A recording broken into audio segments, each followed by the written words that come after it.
mysterious red planet, Mars, has sparked human curiosity and imagination for centuries. For Romans, Mars was the god of war. Early telescopic studies of Mars were ambiguous, but some astronomers thought they saw canals and evidence of life. That sparked decades of popular speculation about life on Mars, perhaps hostile. But close-up studies of Mars by early spacecraft like Mariner, Viking, and most recently Pathfinder have shown no signs of life. Still, Mars is the most Earth-like planet in our solar system. Its day is just a half hour longer than Earth. Its very cold atmosphere is 100 times thinner than ours. Not real. But its desert vistas resemble the American Southwest. It has sand dunes and rock-strewn fields.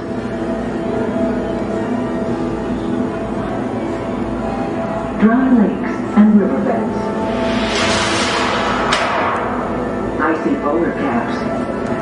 Giant canyons. Volcanoes.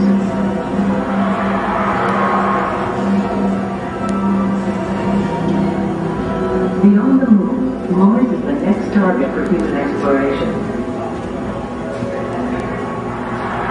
People are planning and thinking now about missions to Mars. The Mars mission simulator you are about to enter represents the latest simulator technology.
That bar right there is about as fast as it's going to go, but you're feeling this little G's.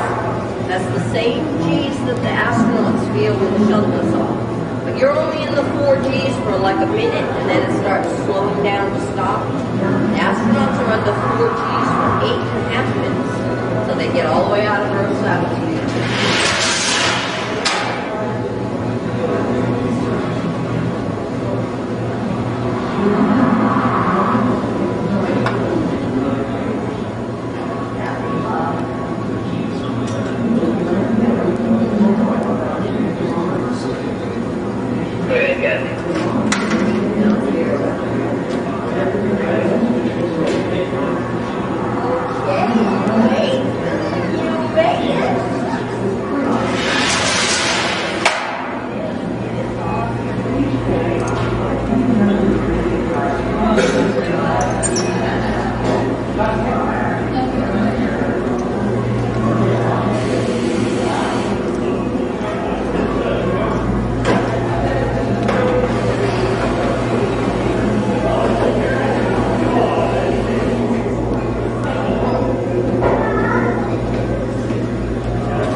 Biggest wedge you ever up.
Mission control from here hands over everything to Houston. So Houston has all the control once liftoff. Once the shuttle has lifted from the launch pad, everything gets shoot over to Houston.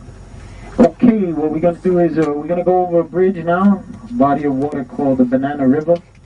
And if you look in that river, you might see some bottlenose dolphins. Usually we do. Some manatees. If you see a fish swimming, y'all looking at my hands? If you see some fish swimming like this, what is that? Shark. A what? Shark. That's right, they're swimming like this. What is that? Dolphin. Alright. I always tell that when I do the Daytona Beach tour. And I always show like a great movie. I show like Jaws 1, Jaws 2. Okay, here we are. John F. Kennedy. Everybody know who he was, right? Yeah. President, youngest president that served our country. And we're going to cross over this bridge. Once we cross over the bridge, we're going to head into a little island called Merritt Island. It is a wildlife refuge, so you can find plenty of wildlife out here. Gators, eagles. You're going to see the biggest eagle's nest ever. Manatees, dolphins, deer, and lots of gators. You probably won't see any gators because it's very cold. And right now the water is warmer than the air temperature, so you won't probably see too much of that. Coming up, just a few minutes past these trees, if you look front of the bus towards the left, you're going to start seeing the vehicle assembly building, and you cannot see it because of the haze. It's to the left. Oh, there it is. Y'all see it? Yeah. Look to the front of the bus, towards the left, about 11 o'clock. Y'all see it?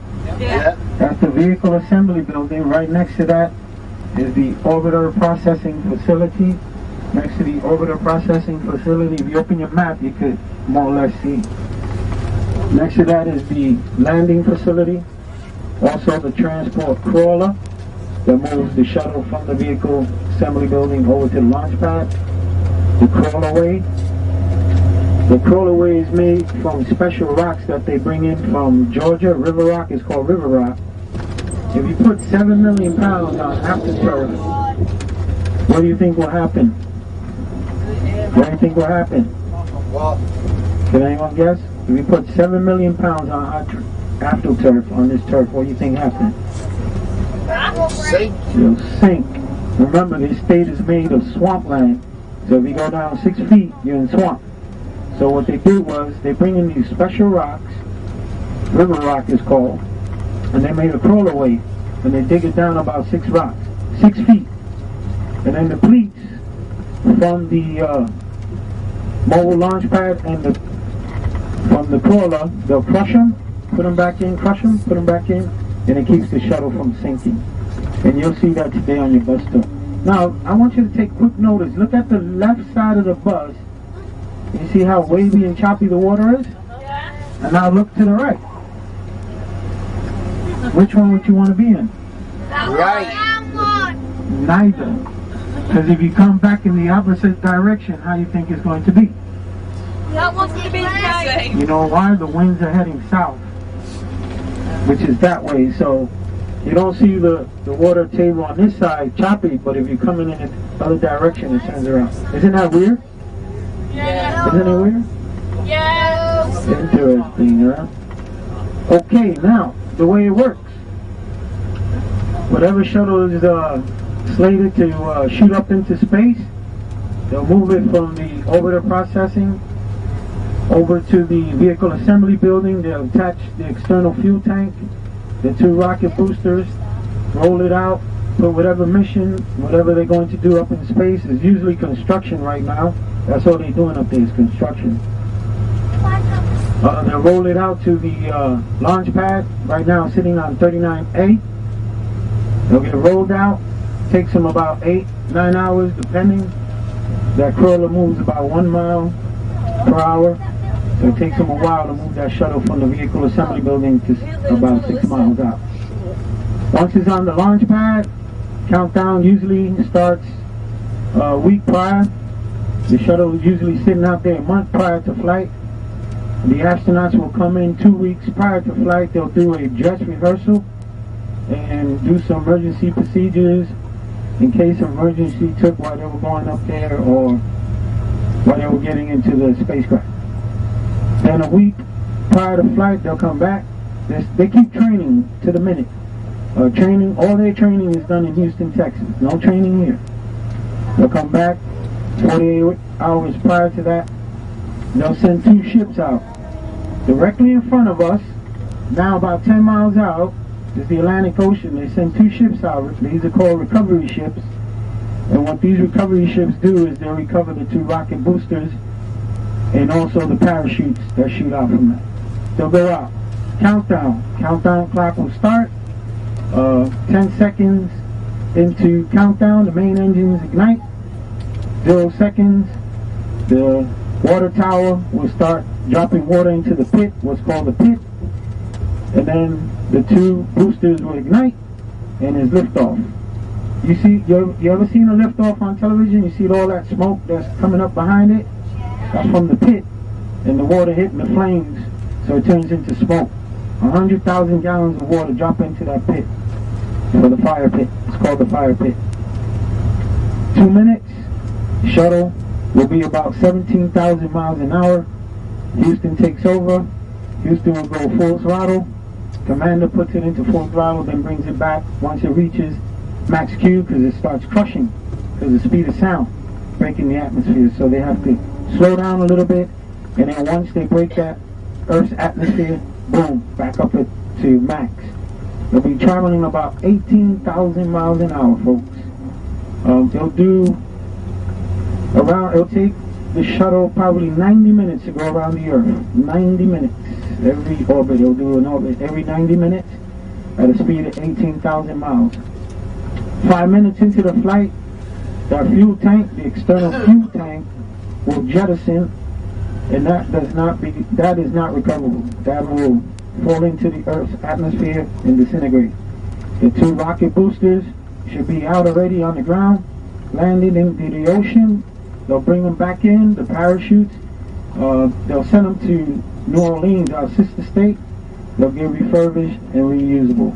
They are reusable depending on the stress and any damage that was done to them. So the rocket boosters are reusable. Remember, the first 2 minutes, there's no shutdown. Once they're liftoff, is a go. They'll probably do 200 to 240 miles up into space.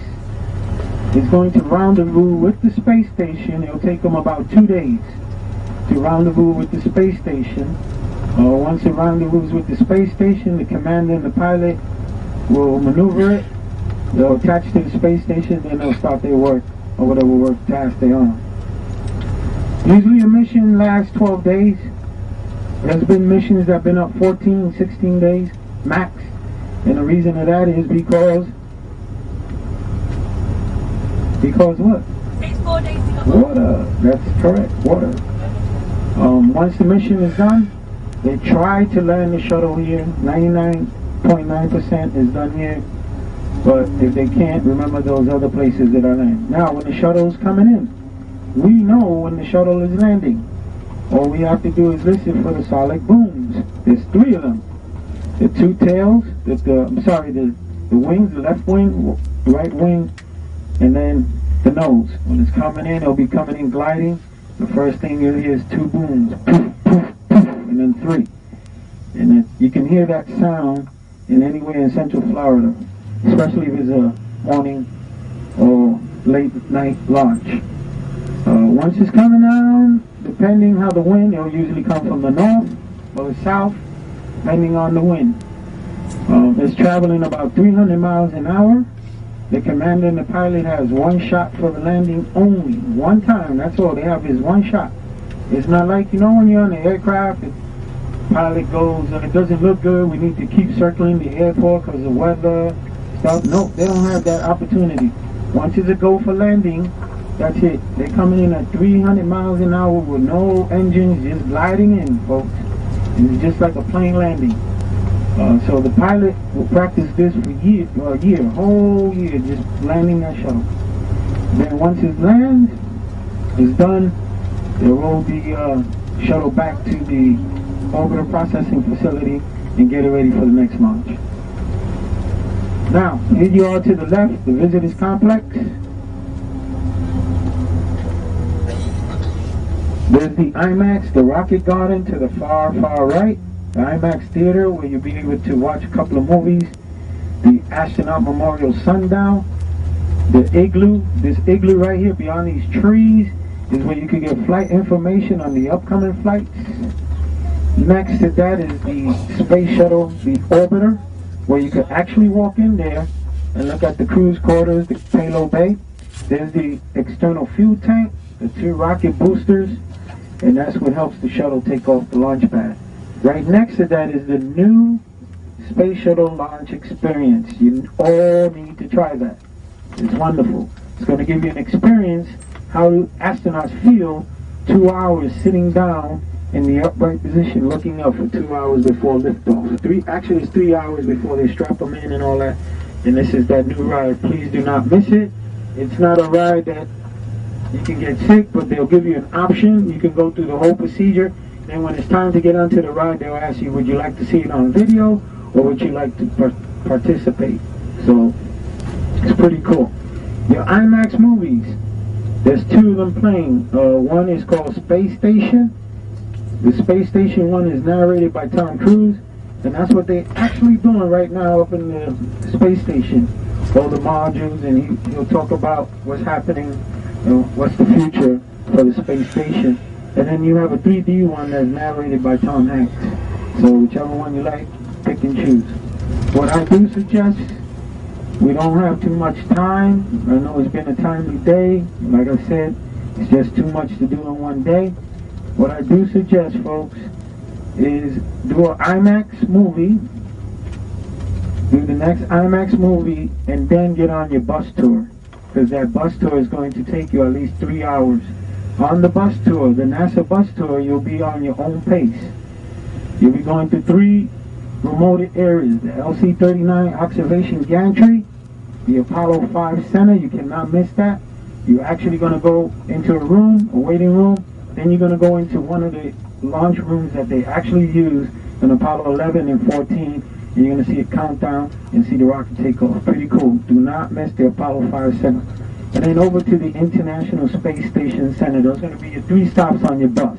You'll be using different buses at NASA. You'll be using the tour buses at NASA. So I do suggest IMAX.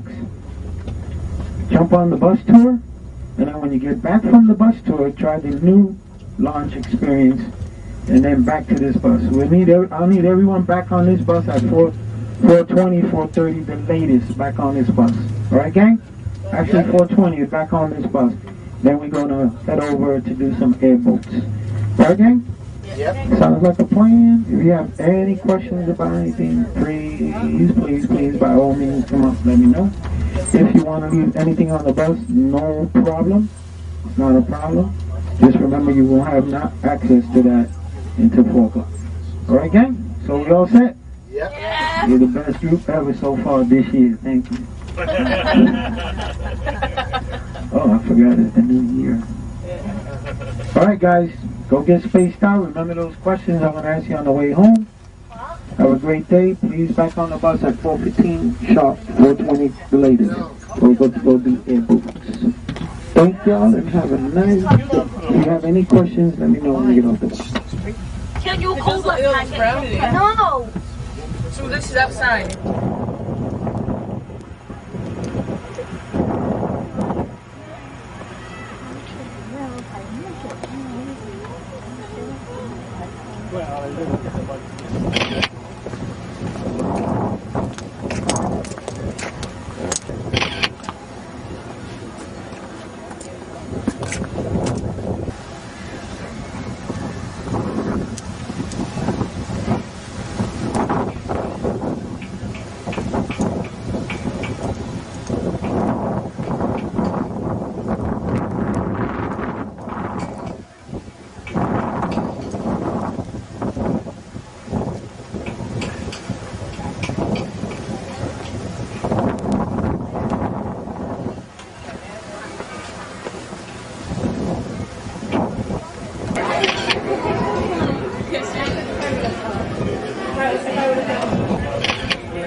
And Space Administration, NASA.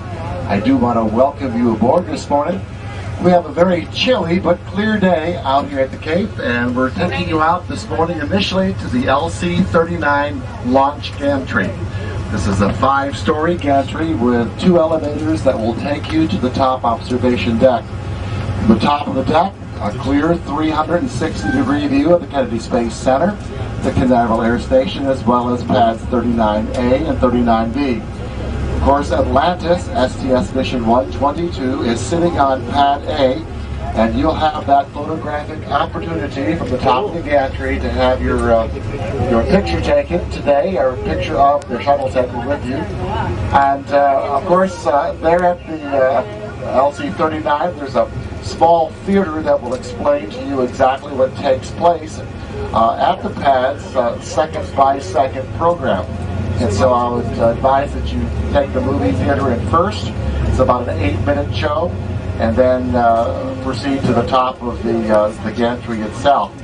Now, it's a windy day, and it's cold. The top of the gantry is going to be very windy and cold as well. However, there is an observation at the 4th level that is completely enclosed. And so rather than going to the very top at the 5th level, which is all open area, you can go to the 4th level, which is completely enclosed, and thereby get out of the wind and then send someone in your party who's brave enough to the top level to take a picture, and you stay warm. So that's how that could work for you. Second stop today is the Apollo Saturn V. It's a beautiful theater with the Apollo mission to the moon. The Apollo 8 theater is there. The Apollo 11 moon landing is there. The moon rovers, the moon rocks, the moon lander. Anything to do with landing on the moon is part of our moon theater as well. And at the cafeteria, a great place for you to take your lunch. Extended menu, even for those of you with special dietary needs. Those of you that are vegetarians and or diabetics, or those that are vegan in their diets can all find something at our cafeteria, and so it's a great place to be.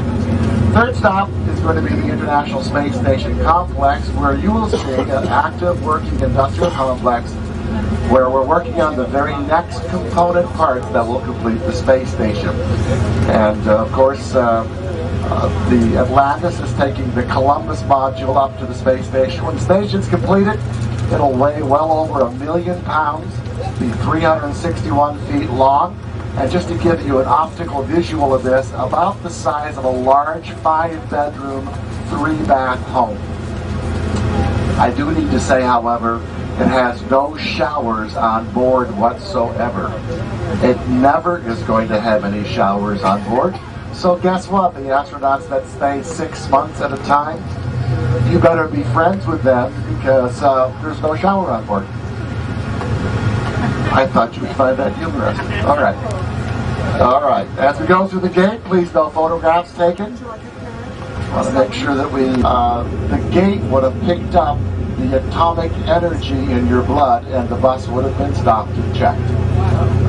People look at that gate and say, boy, that's not very secure. Oh, let me tell you, it's very secure. Because, of course, we want to make sure that all of our visitors here are kept nice and safe. On the way out, I'm going to share with you a number of videos. The first one is a welcome message from our director, Jim Parsons, as we would begin the tour.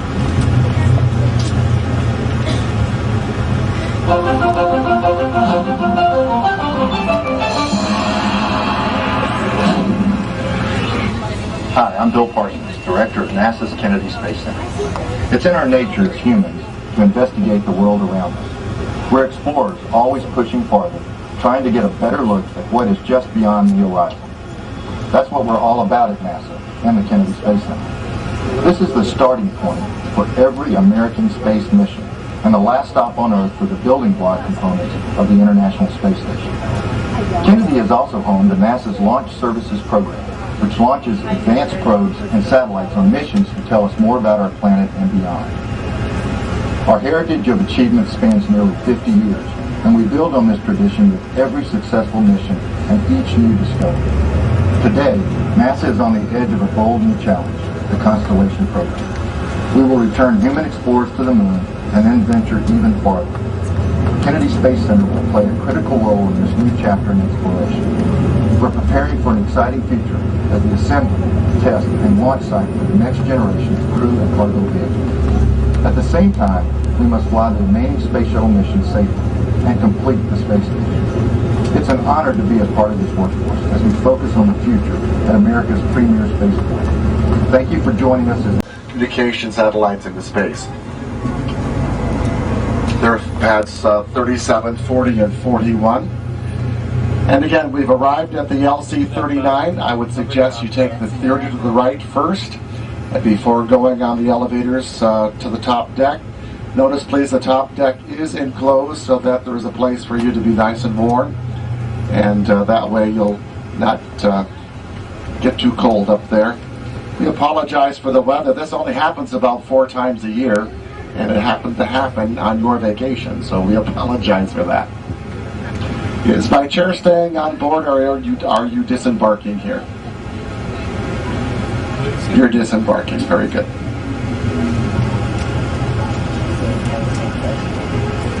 Okay, now you may take any bus on from here. All buses go the same circuits without any difficulty at all.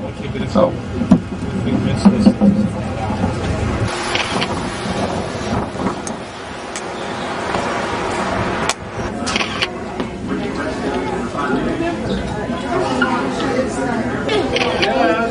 I'm here.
Alex, I know that you sneeze and now it's already done.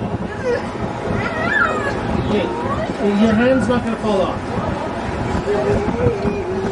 Well, I didn't hurt it. No, I didn't. No.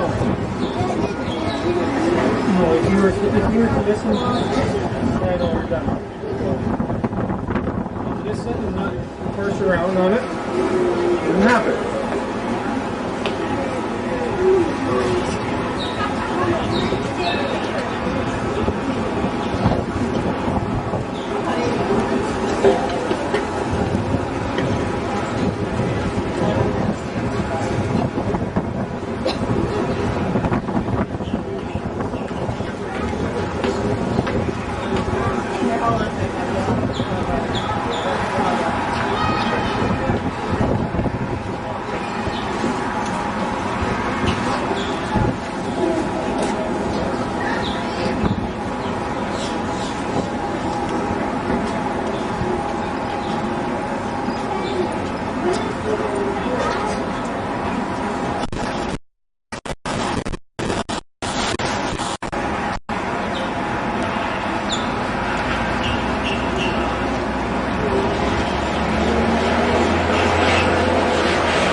See them waves out there?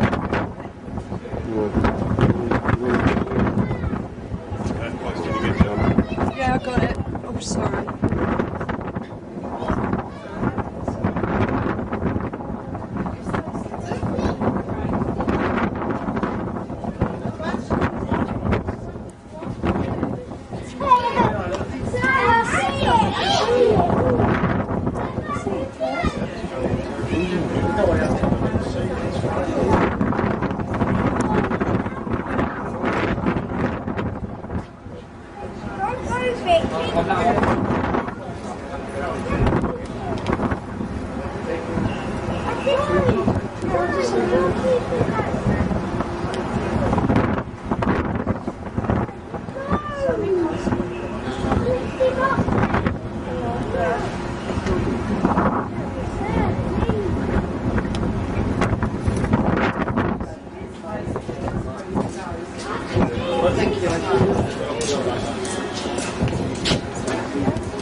Oh,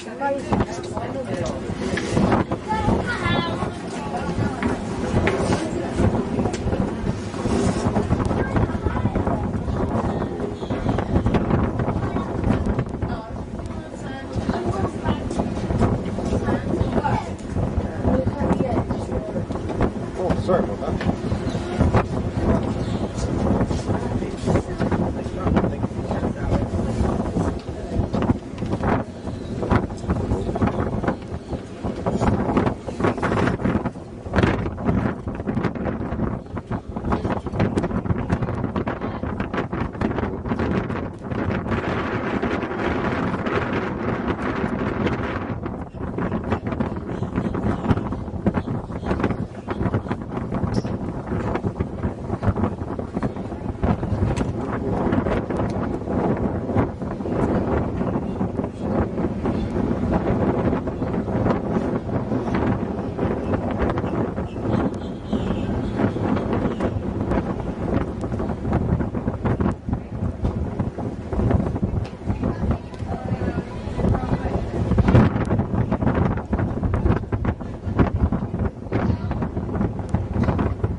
Change your mind.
Mommy, I got to see it with the binoculars. Mom, I want to see something.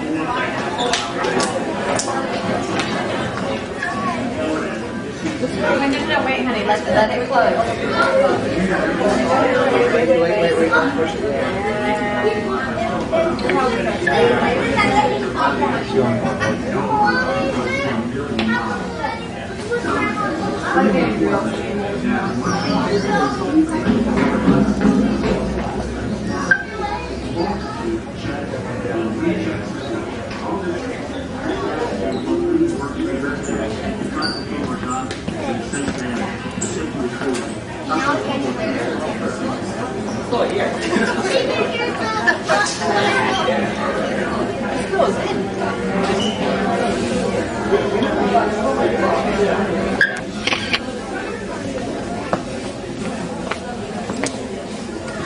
Five, 4, 3, 2, 1. Begin sequence story. The launch pads of Complex 39 are where the journey to space begins. This is where months of preparation come down to a final few hours. The launch countdown. The count starts formally about 2.5 days before the moment of liftoff. While countdown activities are controlled from the fire wing of the launch control center, workers at the pad complete their final tasks to prepare the shuttle for its journey. The launch pad structure, designed and built by Kennedy Space Center engineers, provides workers access to the shuttle while protecting it from contamination and damaging weapons. A tall stationary tower called the fixed surface structure has 3 movable service arms, an access arm for crew, and 2 vent arms which route propellant gases away from the crew. Atop the fixed surface structure is the lightning base, which protects the tower and the shuttle from lightning strikes. The rotating service structure provides protected access to all the shuttle's critical points. It also has a clean room, which allows installation and work on the preloaded side. And the payload between the shuttle and the structure, allowing the payload bay doors to be open without risk of exposing the payload to dust and dirt contamination. Approximately 12 hours before launch, the rotating service structure is pulled away as the countdown reaches its final phase. 6 hours before liftoff, all but a handful of workers leave the pad as extremely cold liquid oxygen and liquid hydrogen are loaded into the external tank.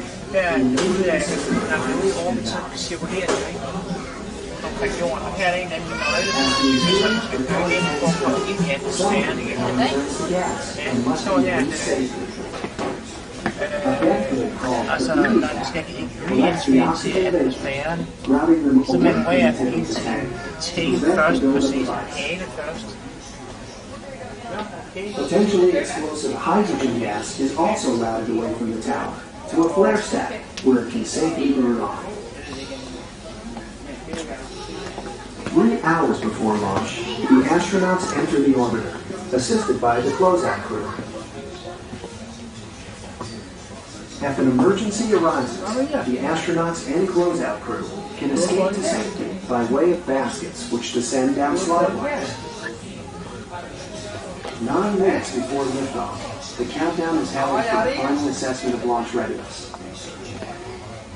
The launch director calls the team, and a final go for launch is issued. The countdown resumes. Computers now control the final sequence of pre-launch checks and procedures. In the final minutes, the crew access arm and duty packs will arrest. The shuttle generates acoustic energy, which is capable of damaging the Earth. So Kennedy Space Center develops the sound suppression system, which uses water. Just before ignition, 300,000 gallons of water are injected into the engine exhaust to muffle the sound and protect the area of water damage.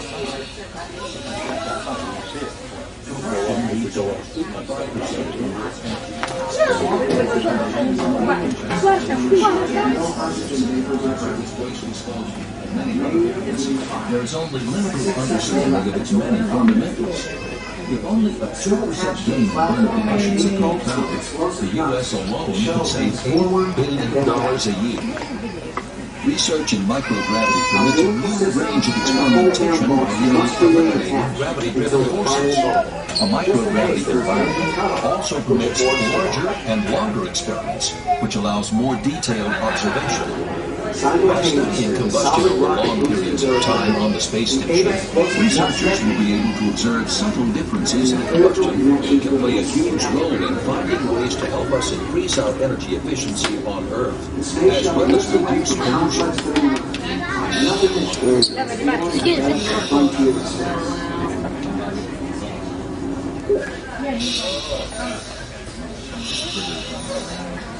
Combustion needs almost 85% of Earth's energy.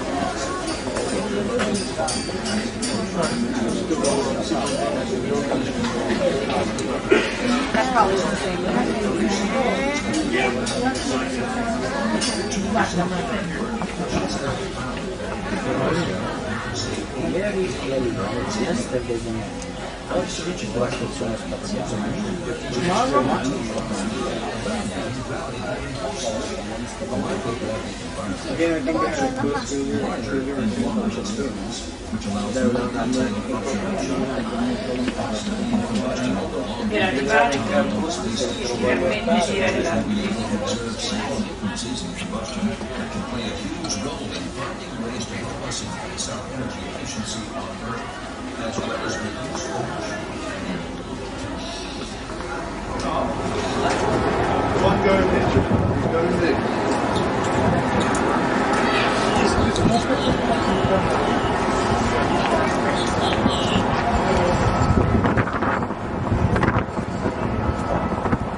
Welcome aboard, ladies and gentlemen. I'm your driver to the next tour stop, which will be the Saturn V. At Saturn V, you'll get to see the Saturn V rocket, also get to feel and touch on some moonwalks. There are a couple of movie theaters there, and also a large food court and a large gift shop.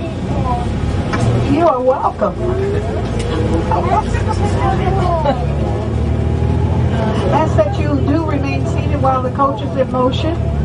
please do not use your cell phones while you are aboard the bus due to security restrictions. Please put them on mute or vibration.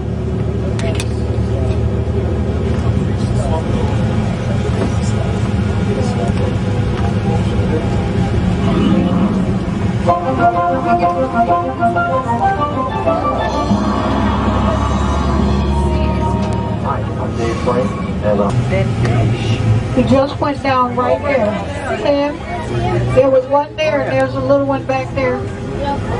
Right there.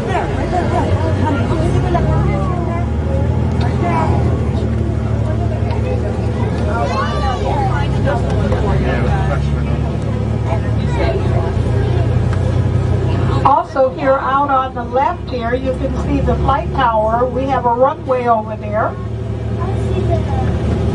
It is considered to be one of the longest runways that's paved. It's 3 miles long.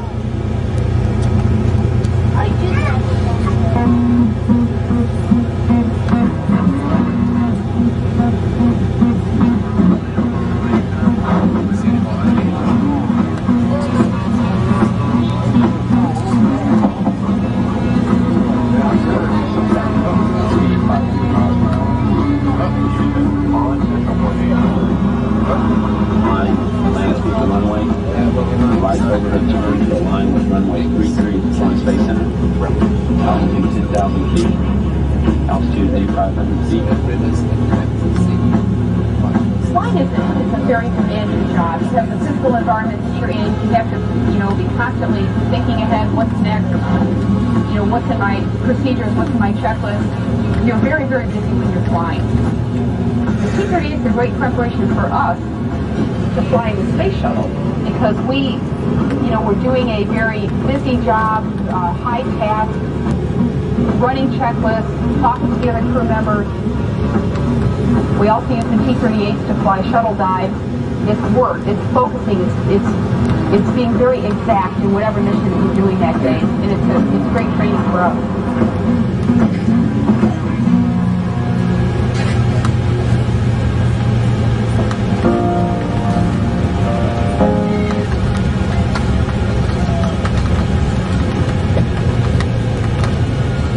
We're now entering the Saturn V area.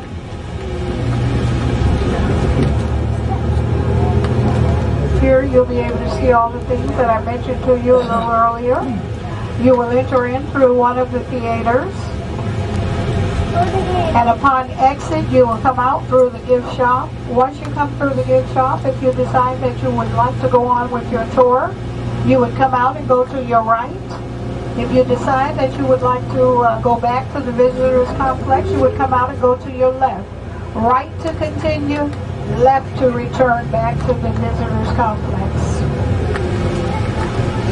Here is returning. This is a viewing area, and you'd have to have special invitation to sit here during the launch to, look out. But we do have a public place, which is about 7 miles from here. Ask that you look around you now to get together all of your personal belongings. It's been a pleasure driving you here, and my name is Marjorie. And on behalf of NASA, the National Aeronautics and Space Administration, we do thank you today for taking a tour. Wish you a happy new year and a good day.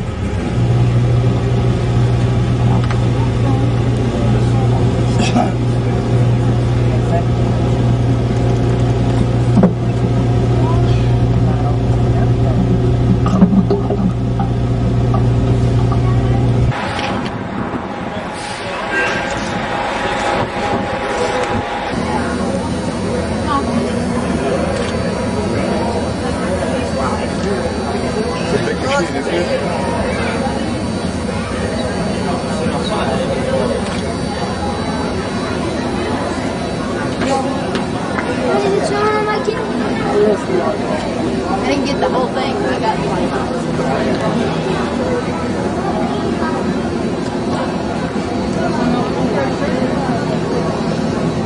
Go down there.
11. Als je twee zo'n boven elkaar zet, is het heel goed.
Second stage.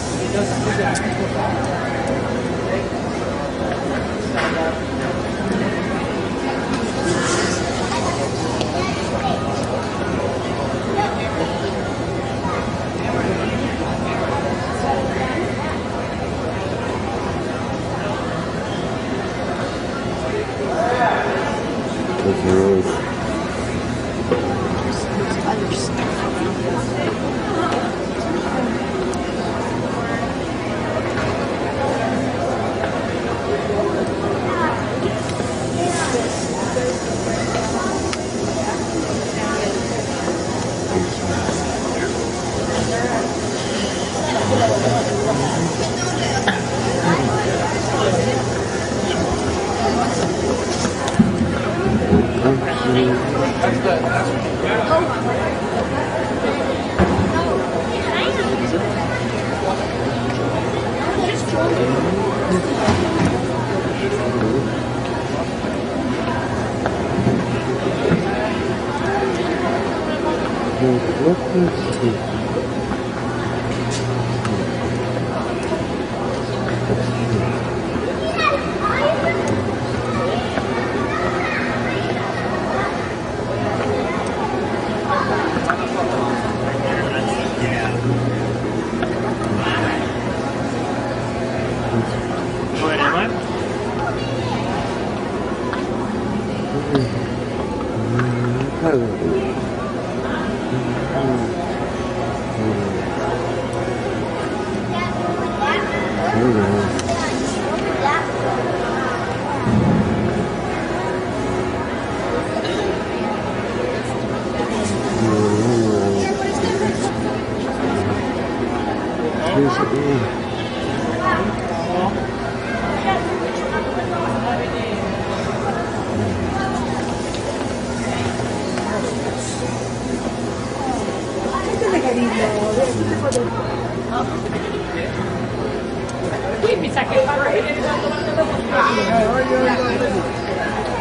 And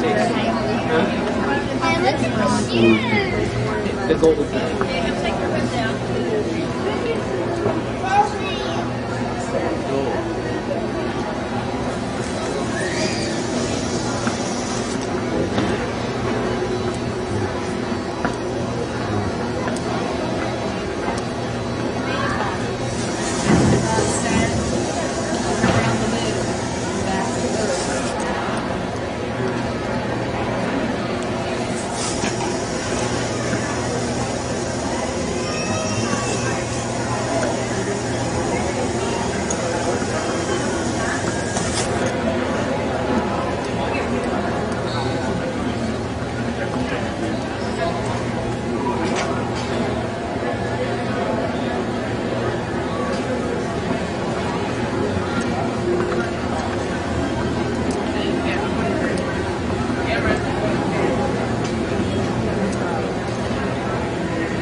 That one, the other side is not.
Hair out of your eyes. Hair out of your eyes.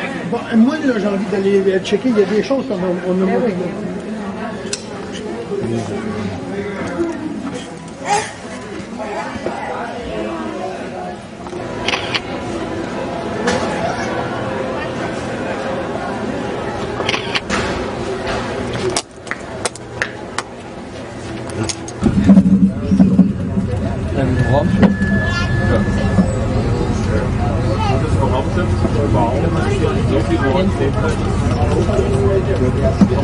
Okay, ladies and gentlemen, welcome aboard. I'm Joe. I will be transporting you to the third stop of your tour.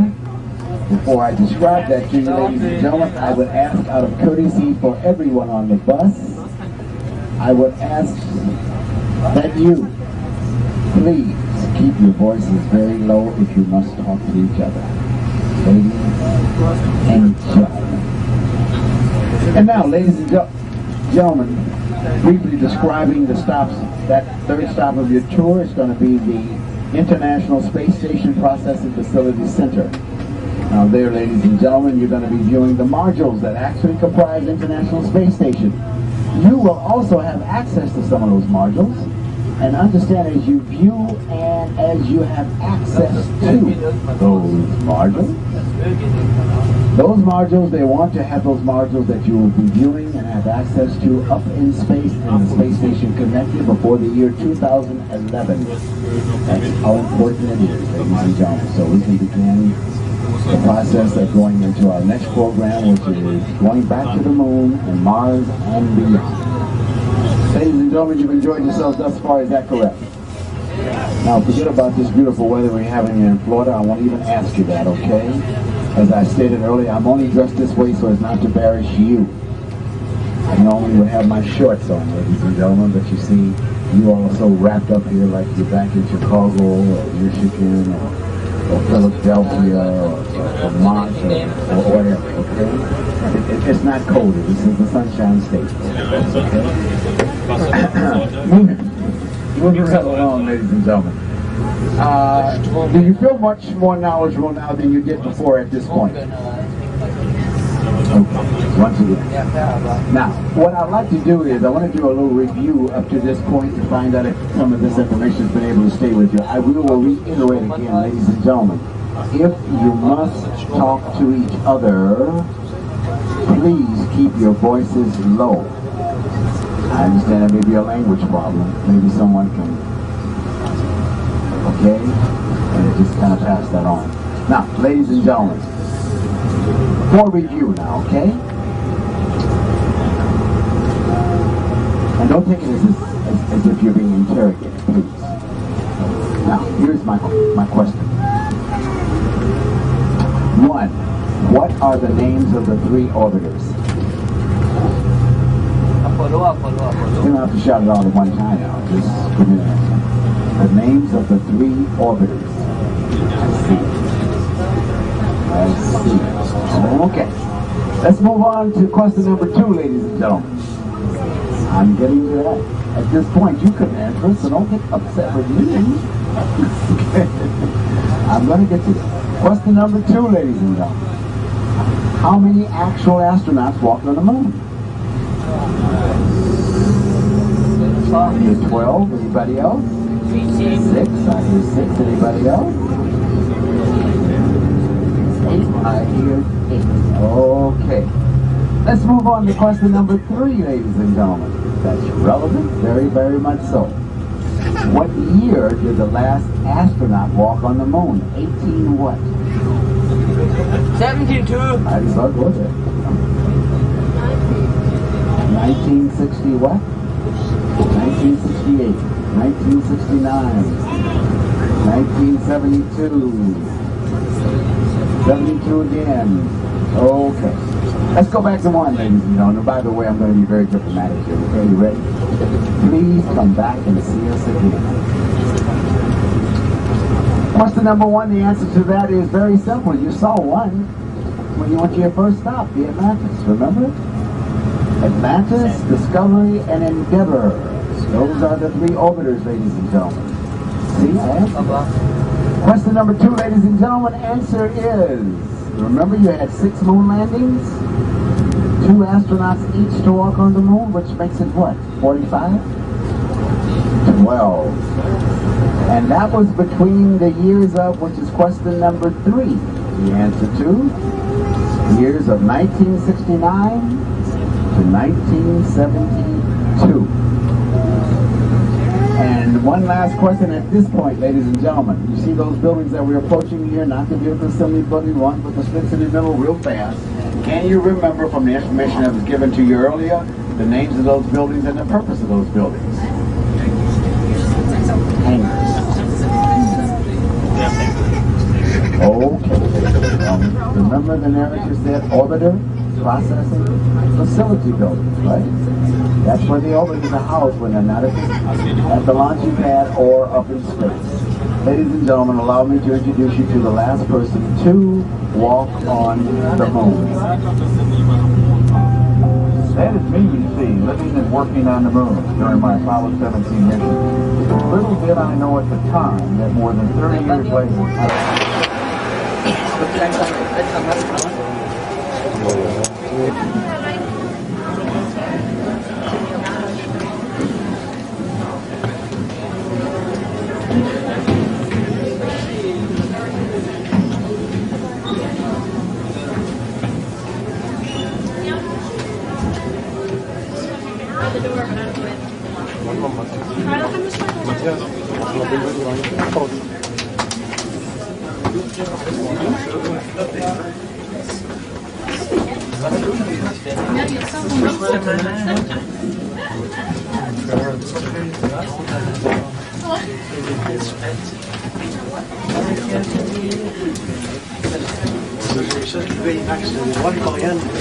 C'est quoi ça? Ils peuvent écrire, ils peuvent regarder dehors au salon.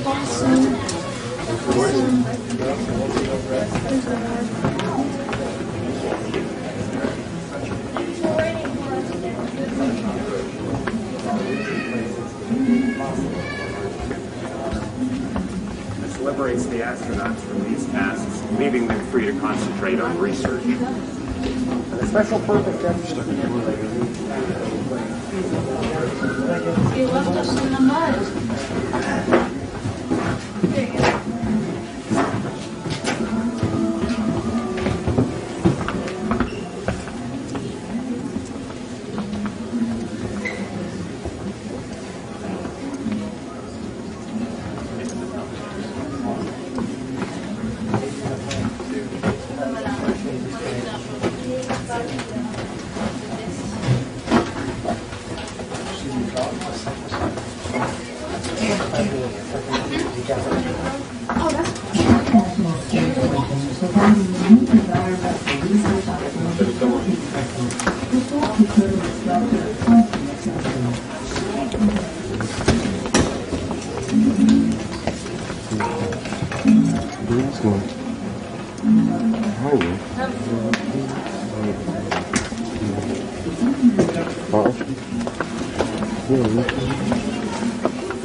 Oh yeah, they run this whole. You're gonna be so you get everything done. They don't. People like goes all over the place. They get a lot of little problems with urine and kidneys and stuff. But it's okay. It gets corrected when they come back. However, when they vary because they're individual body movement, very fast when they shut up. They're okay in a day or two. Space station, they need more. 6 months up there, they need more time back on Earth to readjust them. Oh, okay, except here's the big one, and it goes back to his first question. One of the big problems they are having and not solved yet, they lose bone marrow. They're losing bone marrow and they're not getting it back. And that is osteoporosis. And maybe that's okay for people who are 70, but people late 30s shouldn't be doing that. It is a problem, we must research it. We're going to go to Mars. It's going to take 7 months to get there, stay there about a year, 7 months to come back. It's going to be 3 years under conditions like that. We need to see if that's a problem, how to solve it, what's causing it, what to do about it, and those are the kind of things that's space medicine to find out how to solve those problems. Even social and psychological problems.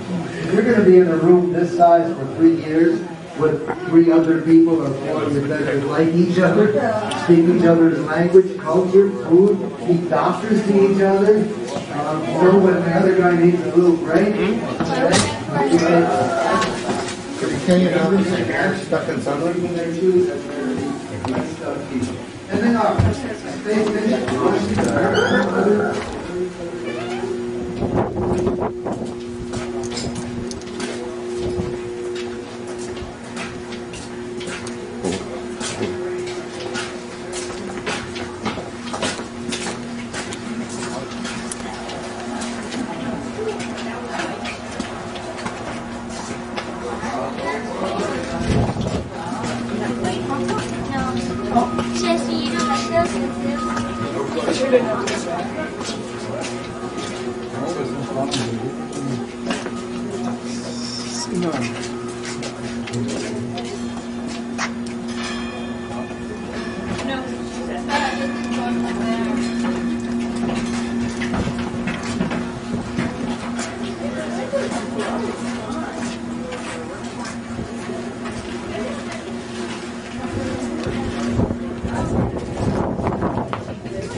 John, how about this? What is this right here? That is some kind of. Is that a generator? Well, it's some kind of chiller. No, that's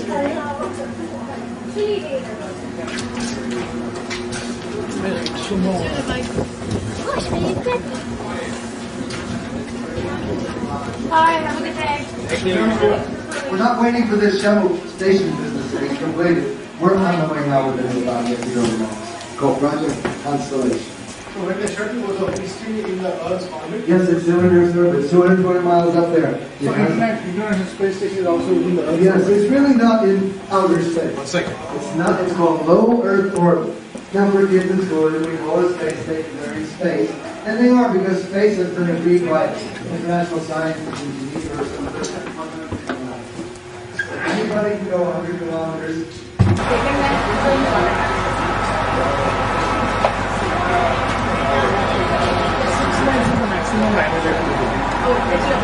Yeah, it was.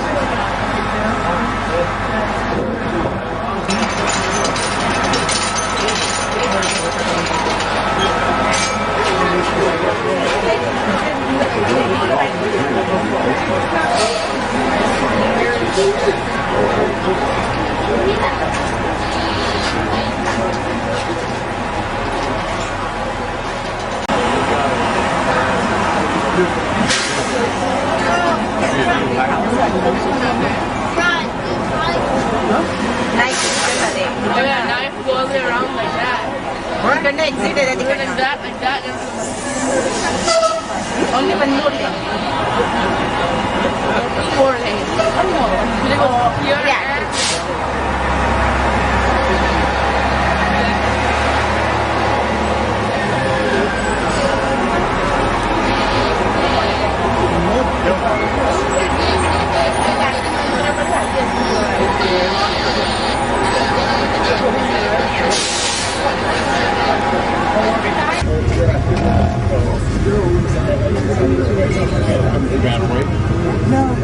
Good afternoon, ladies and gentlemen, boys and girls. Welcome aboard. My name's Larry, and I'll be your tour escort for the final portion of the tour back to the visitor center. So it'll take us about 5 minutes to get over there. We'll try to give you a little information on the way, make the tour enjoyable. And we hope you enjoyed your stay at the International Space Station Center. Now, just a reminder, the ticket you purchased allows you to see the Astronauts Hall of Fame, which is 5 miles west of the visitor center. Much memorabilia there for past missions. And stays open at 7 o'clock this evening for your convenience.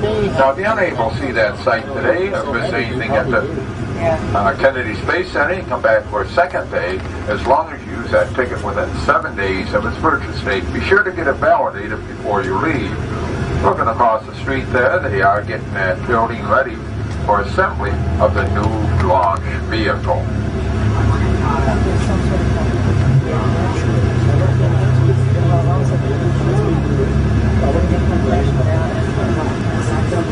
One of our primary objectives at NASA is to make life better for mankind. We fly the shuttle and we go to the space station and we are interested in maybe going to the moon and Mars. And a lot of people don't see a lot of applications in that. But what they don't realize is to get to the moon and Mars, we have to do a lot of different research to allow this to happen. And a lot of that research applies to life here on Earth. But it turns out there's a significant problem in people leaving children in vehicles unattended. I wanted to develop a sensor that the general public could use to prevent this from happening. And that technology is really based on current technology that we're using here at NASA Lang with the 757. Similar RF link we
Ahí al lado de ese anda.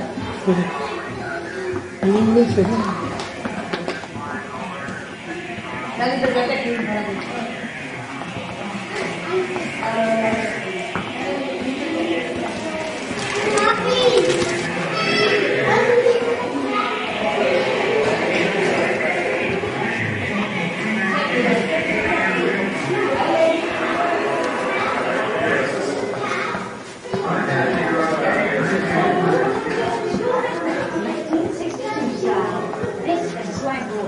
No batteries, folks. This is powered by the human race.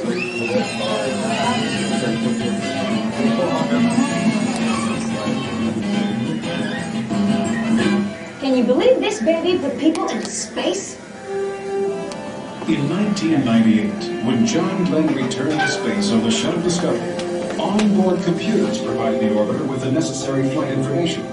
When he first went into orbit in 1962, he had to rely on the people in this room to provide him with all the flight information he needed for a safe and successful mission. And that's the way it was.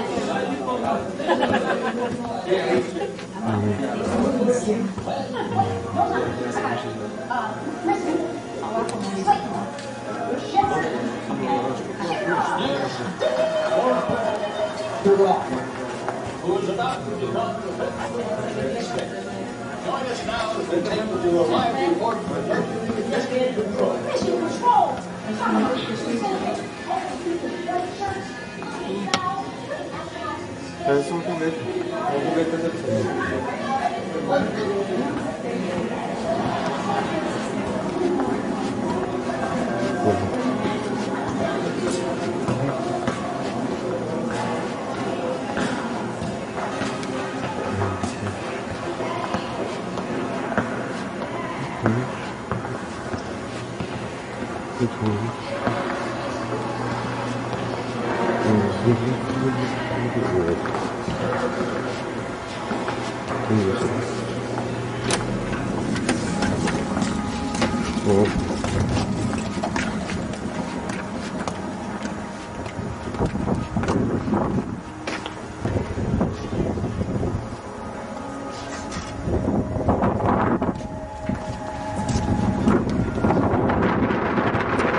Most people think of Piekarski as a place of rocket launches and high technology. But if you